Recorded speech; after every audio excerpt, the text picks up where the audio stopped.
하나님 말씀 요한복음 6장 53절에서 57절 말씀.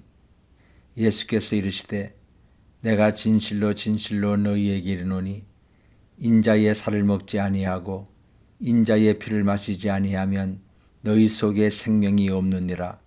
내 살을 먹고 내 피를 마시는 자는 영생을 가졌고 마지막 날에 내가 그를 다시 살리리니 내 살은 참된 양식이요 내 피는 참된 음료로다.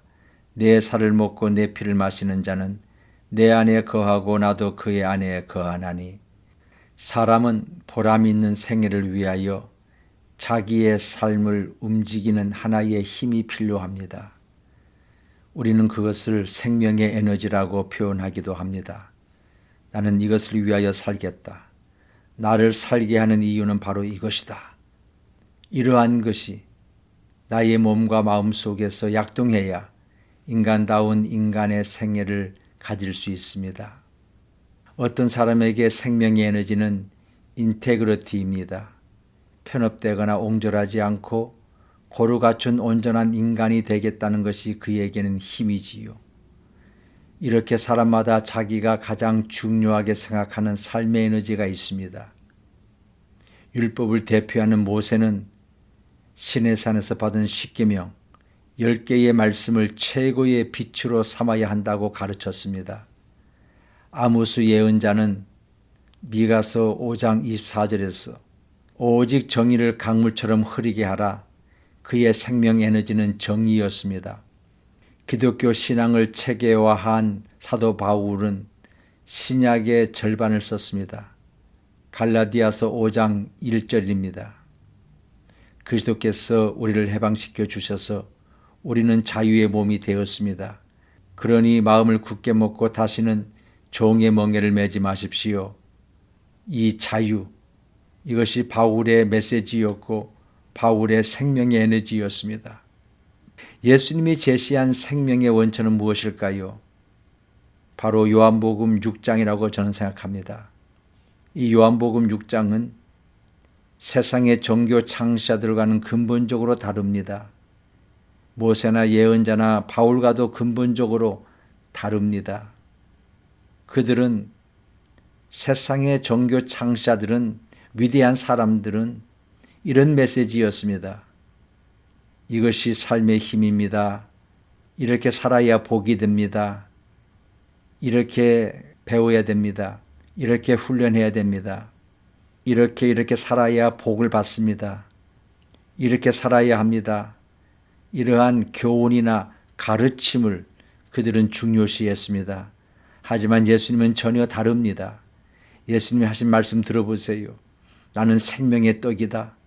나는 하늘로서 내려온 살아있는 떡이다. 이 떡을 먹는 사람은 누구든지 영원히 살 것이다. 내가 줄 떡은 곧 나의 살이다. 세상은 그것으로 생명을 얻게 될 것이다. 예수님은 바로 자신이 생명의 원천, 에너지의 소스, 근원이라고 선포하신 것입니다. 예수님 하신 말씀 51절, 나는 하늘로서 내려온 떡이니 사람이 이 떡을 먹으면 영생하리라.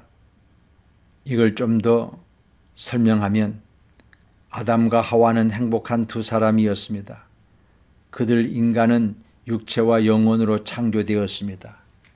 영도 육도 살기 위하여서는 양식이 필요하였습니다. 흙으로 지어진 육체는 땅의 양식을 취하고 하나님으로부터 온 영혼은 하늘의 양식을 취하였습니다. 하나님은 육과 영을 위하여 풍부한 양식을 주셨던 것입니다. 에덴에서 살았던 하나님의 두 자녀의 영은 하나님을 호흡하며 하나님이 말씀하시는 한마디 한마디로 살아가고 있었습니다. 그러나 인류의 역사 속에 어두운 날이 왔습니다. 그것은 인간이 하나님을 떠난 순간이었습니다. 이제 영혼은 천국의 공기를 호흡할 수도 없고 하나님의 말씀으로 생명을 지탱할 수도 없게 되었습니다. 인간의 영혼은 이 세상을 빨아들였던 것입니다. 그것은 독약과 같았습니다. 독약은 참을 수 없는 고통을 줍니다. 인간은 타락했습니다. 지금까지 취해온 맑고 아름다운 음식에서 단절된 것입니다. 죄의 값은 사망이라고 성경은 말합니다. 그렇습니다. 양식이 끊어진 인간은 죽을 수밖에 없었습니다. 독을 마신 인간은 죽음을 기다릴 뿐입니다.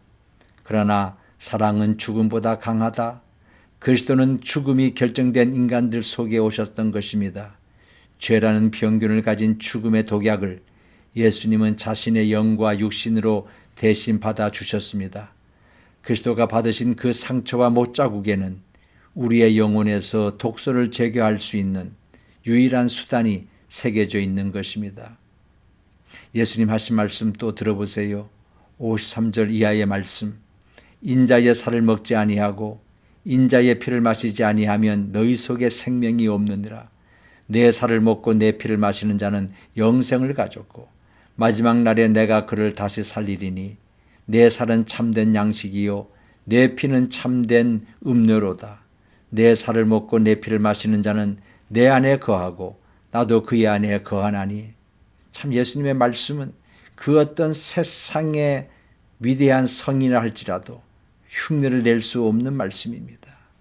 이 말씀 또 해석하면은 죄로 타락한 우리에게 꼭 필요한 것은 살아가는 방법도 아니고 교훈도 아닙니다. 나를 깨끗게 정결케 할 수 있는 생명의 떡은 예수님 자신이라는 것입니다. 나는 예수님 안에 있고 예수님은 내 안에 계시다는 믿음이 나에게 생기를 주고 새로운 인생을 살아가게 합니다. 이 사실은 눈으로 보고 몸으로 체험할 수 있는 방법이 예수님 자신이 설정하신 성만찬입니다. 하나님의 아들이시며 구세주인 예수 그리스도의 피를 마심으로써, 즉 그 피의 공로를 믿음으로써 나는 정결해지고 참다운 생명을 소유하게 됩니다. 십자가에서 흘리신 예수님의 피는 우리의 모든 죄를 근본적으로 씻습니다. 예수님 말씀하셨습니다. 나의 살을 먹고 나의 피를 마시는 자는 영생하리라.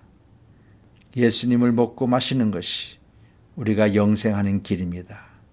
예수님을 먹는 것이, 예수님을 마시는 것이, 예수님을 믿는 것이 우리의 생명의 에너지입니다.